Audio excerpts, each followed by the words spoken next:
I have seen many children. Some are strong, their feet steady on the earth, their laughter bold, their hands reaching for the world.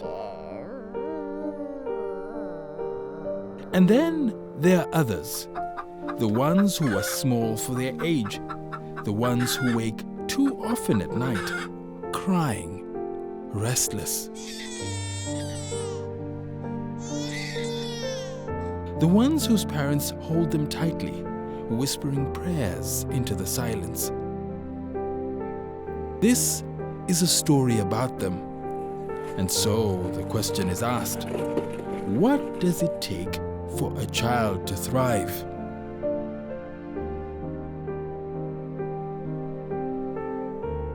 And this is the answer. It takes collective efforts. That is why the project works to increase multi-sectoral engagement, so families and communities can learn how to give every child a strong start. It takes care. That is why parents and caregivers are learning to nurture, to teach, to feed, to protect. It takes change that lasts. That is why everything we do is documented and strengthened, so that these lessons do not end with one child or one family, but spread to many.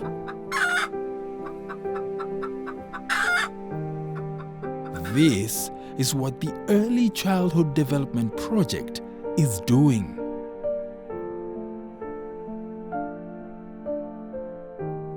Hodi mama. Karibu. Asante. A child's first years are everything. The way they're held, fed, taught, protected. This is why PACT and partners with support from the Conrad N. Hilton Foundation are working to make sure no child is left behind. Because early childhood development is beyond survival. Unavyosikia kwamba ulinzi na usalama wa mtoto. Je, unaelewa nini kuhusu? It's about learning so that the world does not become a mystery. It's about health so that small bodies grow strong. It's about security so that no child faces harm. And this work is not done alone. It happens within the government's own structures, through existing health and social welfare systems. Maguro. Odi. Because change is strongest when it is built to last. Parents are learning that toys do not need to be bought. A bottle cap, a counting game, Sema mbili. Sema tatu. a stick, a lesson in balance, a song, a bridge to the world. Both mother and father, they are learning. Early moments matter. Once, fathers sat outside,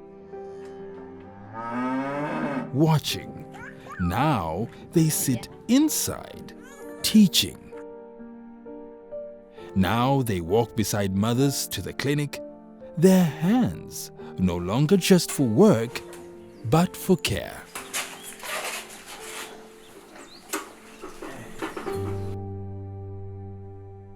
From the womb, it begins.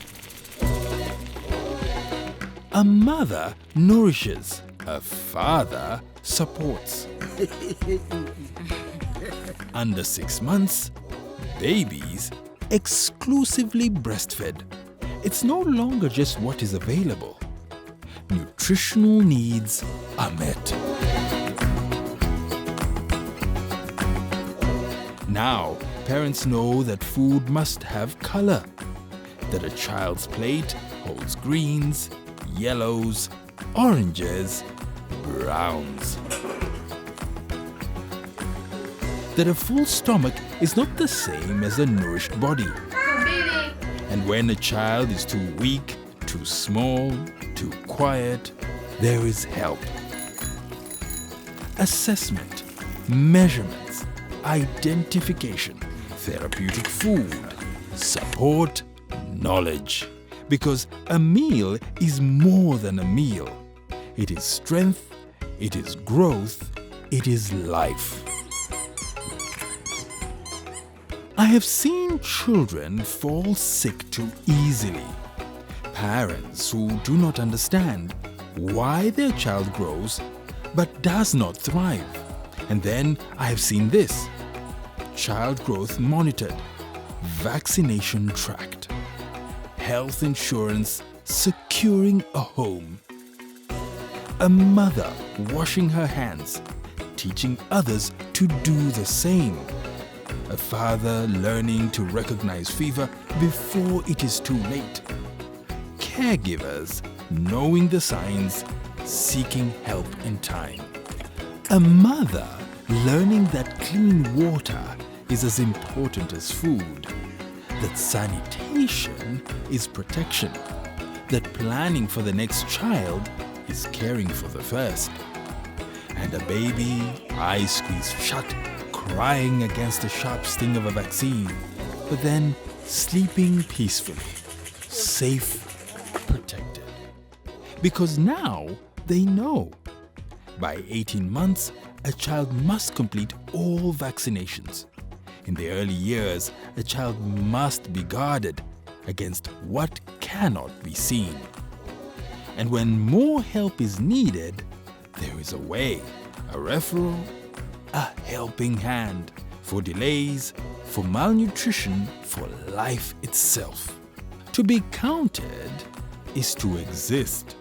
And so, names are written down. A child who once had only a name now has a birth certificate, a future, a place in the world. And in homes where fear once lived in silence, now there are voices. Voices teaching that a home should be a place of safety, not of fear. Voices saying, this is not right. Because safety is not just about walls and doors. It is protection from harm. It is knowing where to go when help is needed. It is emergency care when danger strikes. It is standing against violence, against silence. And when a child is vulnerable, there is support for families, for healing, for security. Because every child deserves to be seen, to be safe, to belong. I have seen many children who were once weak, now strong. Children who were once quiet, now full of laughter. Children who were once small, now growing. And I have learned this. A child who is loved will know love. A child who is nourished will grow strong. A child who is safe will dream. And when children are given all these things, they do not just survive, they thrive.